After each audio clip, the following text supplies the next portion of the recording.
体こそ最強だ。行くか。スーパーサイヤ人ゴッドを超えた力見せてやる。スーパーサイヤ人ゴッドの上を行く力を見せてやろう。勝負はこれからだ。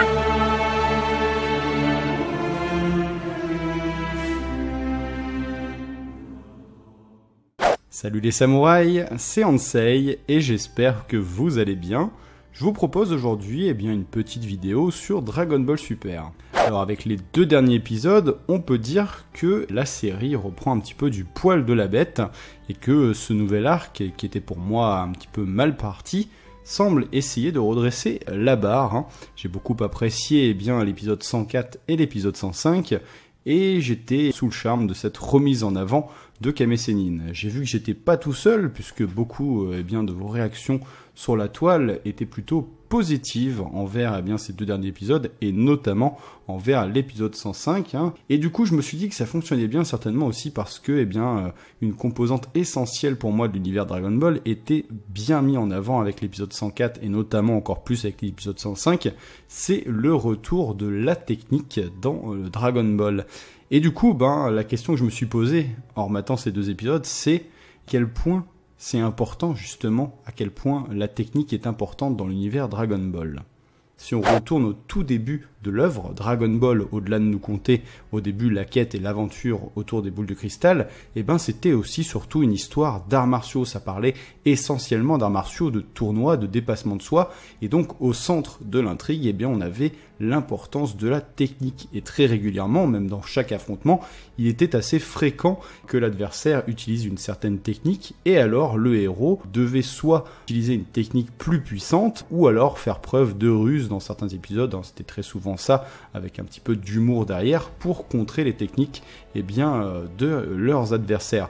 Dans les épisodes de Dragon Ball au tout début, on peut se rappeler notamment des confrontations justement entre Goku et Jackie Chun, alias Kame Sennin, ce bon vieux tortue génial comme vous préférez l'appeler. C'est vrai que Goku utilisait toute une panoplie de techniques plus ou moins loufoques pour contrer Jackie Chun. On se rappelle de la technique du chien, ce genre de choses, et c'était quelque chose de très important. Ça l'a été pendant une très longue partie de l'œuvre de Dragon Ball, c'était vraiment quelque chose d'essentiel et de majeur, jusqu'à, on peut le dire, la fin finalement de l'arc Freezer, avec l'arrivée finalement du Super Saiyan. C'est vrai que l'aspect technique s'est fait plus discret. Il n'a pas disparu pour autant de l'œuvre, si on réfléchit bien, et c'est vrai que à partir de là, l'arc Cyborg et l'arc Cell, a mis l'aspect technique un peu plus en retrait. Il s'est fait beaucoup plus discret. Et il y a cette recherche de nouvelles formes aussi qui se fait durant tout l'arc, puisqu'on évoque les limites du Super Saiyajin et d'aller au-dessus de ça. Ça vient très très tôt, ce qui fait que l'aspect technique était beaucoup plus discret. Mais il n'avait pas vraiment disparu, puisqu'on se rappelle déjà dès le début cet arc-là, voir Goku avec une nouvelle technique, le fameux déplacement instantané, qui va lui permettre d'aller chercher de nouvelles techniques, notamment le Kamehameha avec le déplacement instantané qu'il fera contre Cell, ce genre de petites choses. Vegeta qui débarque avec son Final Flash, c'était un petit peu plus discret, mais il y avait les techniques aussi de Trunks qui étaient complètement uniques, puisqu'on ne connaissait pas le personnage avec le Burning Attack ou son attaque dévastatrice qu'il utilisera contre Cell pour terminer, les attaques des cyborgs, notamment les flammes de l'enfer avec C16.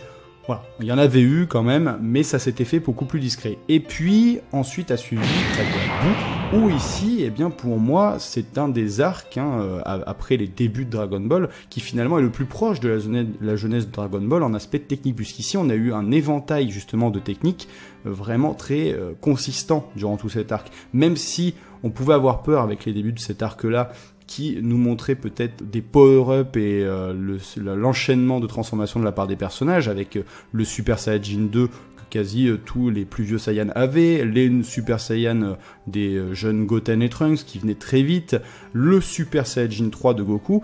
Et pourtant, ça n'a pas empêché qu'à côté de ça, au-delà de cette transformation, il y a eu beaucoup de nouvelles techniques qui sont arrivées, notamment la fusion métamol qui permet quand même à 2 êtres différents de former qu'un seul être beaucoup plus puissant. On a eu grâce à cela l'arrivée de Gotenks et de ces techniques toutes plus ou moins loufoques avec les beignets galactiques, les fantômes Ghost Kamikaze, les Smash Volleyball et j'en passe, plus les techniques forcément du méchant qui sont arrivées derrière avec les techniques de Boubou, les transformations en bonbon, tout ça.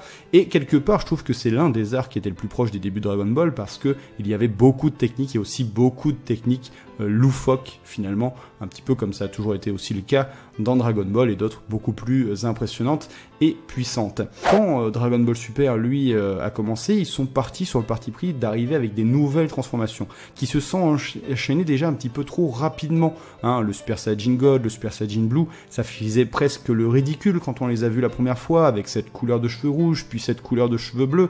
Et l'aspect technique, bah lui, c'est vraiment fait plus que discret, il avait quasiment même disparu, du moins dans l'animé. Certes, on a eu par exemple le Super Saiyajin Blue Kaioken, mais en soi, on va pas se mentir, on va rester honnête, c'est pas vraiment une technique, c'est plus ou moins une forme qui est d'ailleurs propre qu'à l'animé, et l'aspect technique était vraiment très léger, dans le sens qu'il y avait toujours ce côté, voilà, si je maîtrise mal, je risque de m'autodétruire. C'est une technique, mais en même temps, c'était quand même plus ou moins une nouvelle forme pour Goku. Alors après, il ne faut pas être hypocrite des nouvelles techniques. Il y en a eu beaucoup dans Dragon Ball Super, mais surtout pour les adversaires de nos héros. Je pense notamment à Hit et son Tokido Baishi, qui fait que je trouve que le personnage fonctionne plutôt bien. C'est notamment grâce à cette technique qui lui permet de contrôler le temps et de faire des contres redoutables. Je pense aussi à Zamasu et Black Goku qui, mine de rien, ont amené pas mal de nouvelles techniques dans l'univers de Dragon Ball avec leur lame énergétique, ce genre de choses. Mais voilà, ce sont surtout les adversaires dans Dragon Ball Super qui ont bénéficié de nouvelles techniques. C'est bien dommage parce que si Dragon Ball arrivait à nous surprendre étant plus jeune, quand on avait découvert cette œuvre, c'était aussi quand les héros finalement arrivaient certes avec des nouvelles transformations, mais aussi quand on découvrait des nouvelles techniques qui leur étaient propres, quand ils avaient travaillé pendant des années, s'étaient entraînés de leur côté, et ils débarquaient justement avec une nouvelle technique qui allait peut-être changer la phase du combat. C'est quelque chose qui était très important et qui l'a toujours été dans Dragon Ball comparé à ce qu'on croit, et qui marchait aussi bien finalement qu'un bête power-up et qu'une bête transformation. Et aujourd'hui, c'est vrai que dans Dragon Ball Super, on enchaîne un petit peu, je trouve, bêtement les nouvelles formes en oubliant, en délaissant l'aspect technique et l'aspect stratégique des combats, puisqu'il y avait un petit peu de stratégie dans les combats. Alors certes, pas aussi poussé que d'autres mangas. Alors moi, je ne prendrai pas comme exemple Jojo, puisque je ne connais pas bien cette œuvre, mais par exemple, je peux penser à Hunter x Hunter, que j'adore, et qui a des combats justement très techniques, très stratégiques. On n'en est pas là, on n'en a jamais été là dans Dragon Ball, c'est quelque chose de plus léger, mais quand même, la technique, les surprises étaient là. Et de ce côté-là, dans le manga, Toyotaro, lui, l'a quand même un petit peu mieux compris et l'exploite. Le Super Saiyajin Blue Kaioken, par exemple, n'a jamais existé. Ça n'a pas empêché d'avoir des combats vraiment sensationnels et des échanges sensationnels avec un aspect technique beaucoup plus présent. On a déjà le switch entre Super Saiyajin God et Super Saiyajin Blue. Ça va leur permettre finalement de mieux gérer leur endurance, puisqu'on découvre que ces transformations, certes qui sont venues rapidement, ont quand même des spécificités qui leur sont propres et bien différentes. On pense notamment à la maîtrise de l'endurance, du stamina avec le Super Saiyajin God qui permet de garder la forme plus longtemps et une vitesse décuplée avec un peu moins de puissance, et le Super Saiyajin Blue qui lui consomme beaucoup plus d'endurance mais a beaucoup plus de puissance. Et en restant Super Saiyajin God puis switchant rapidement de Super Saiyajin Blue, ça permet de bénéficier finalement des deux effets des transformations. Ce que va effectuer donc Vegeta face à Black Goku Rosé et ce que fera Goku face à Hit.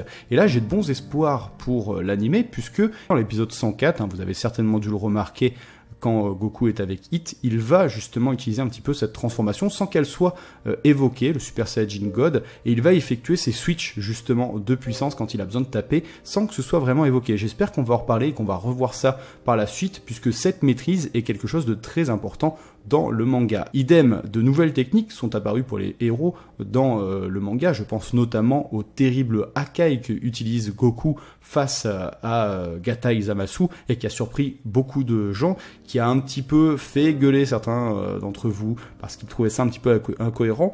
Moi, c'est pas quelque chose qui m'a gêné. Au contraire, j'ai trouvé ça génial et la surprise que ça a créé, pour moi, elle était aussi forte que d'avoir vu une nouvelle transformation arriver. Le fait que Goku utilise une technique divine avec une forme divine, je trouvais ça génial et le plaisir était vraiment là et présent. Et c'est quelque chose que j'espère voir et que j'espère ressentir plus dans l'anime. Ça a été le cas, finalement, je vais en revenir avec cet épisode 105, de voir Kame Sennin faire preuve de stratégie, étudier ses adversaires et les battre les uns après les autres en faisant preuve de technique, justement, et ne pas compter que sur des bêtes power-up et que sur sa puissance. Le voir réutiliser aussi les techniques qui nous ont tant marqué dans les prémices du manga, avec bien le fameux Fedodo, le Mafuba, le Bikulisho, voilà, toutes ces techniques qui nous ont vraiment marqué et qui ont marqué ces échanges entre Goku et Jackie Chun. C'était voilà, quelque chose de vraiment plaisant à retrouver et que j'espère voir un petit peu plus.